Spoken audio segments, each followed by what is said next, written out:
I just want to start a little bit from the beginning. You know, when Israel and Iran and the US first launched their war at the end of February, we tried to get you to come and tell us what you thought might happen. And you actually back then told our senior producers that, frankly, you were so blindsided, you felt that these two leaders posed such a threat and a danger that you didn't quite know what to respond to back then. Now, nearly 4 months later, with this MOU signed, how would you describe what's going on? Well, Christiane, I backed away from discussing issues back then because I thought it was folly to go to war without very clear strategic goals that were achievable. Look, after the bombings of last June, a year ago, Iran's nuclear facilities and program was set back. Everyone thought they had learned a lesson. Diplomacy was supposed to kick in to see whether or not we could concretize a deal. And therefore, it was an absolute surprise that the president agreed with Prime Minister Netanyahu to go back at Iran in such a massive way. If you then look back at the goals that have been shifting on and off during this war against what we now see in the MOU, the war was not only a folly to start, but it proves to be a folly in its conclusion. The United States has basically achieved nothing, and we are, in fact, worse off than we were before because of Iran's basic control over the Strait of Hormuz.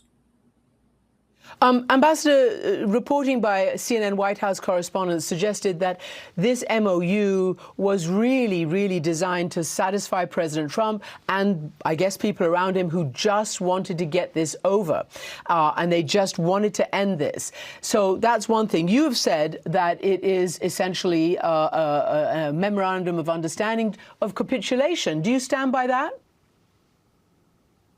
Oh, 100%. Unless there's some magic that's going to happen in the next 60 days when they start negotiating details, at least 8 of these elements in the 14-point MOU are so favorable to Iran that Iran is now quite satisfied with its outcome, believing that it had prevailed. And if you listen to Iranian spokespeople, that's what they're saying, that they are now a superpower, that they have declared victory, and they know that that status will move into the future with respect to the potential control they have over the Strait, with respect to relations in the Gulf, and the uncertainty of American alliance with Israel. All of these are major gains for Iran, which has not had to give up anything that it did not already give up in the Obama 2015 JCPOA.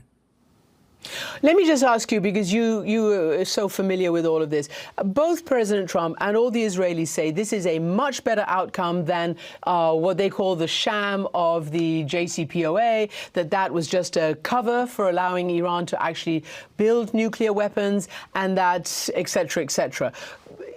What is your view on that compared to now? Christiane, that assessment is absolutely not true.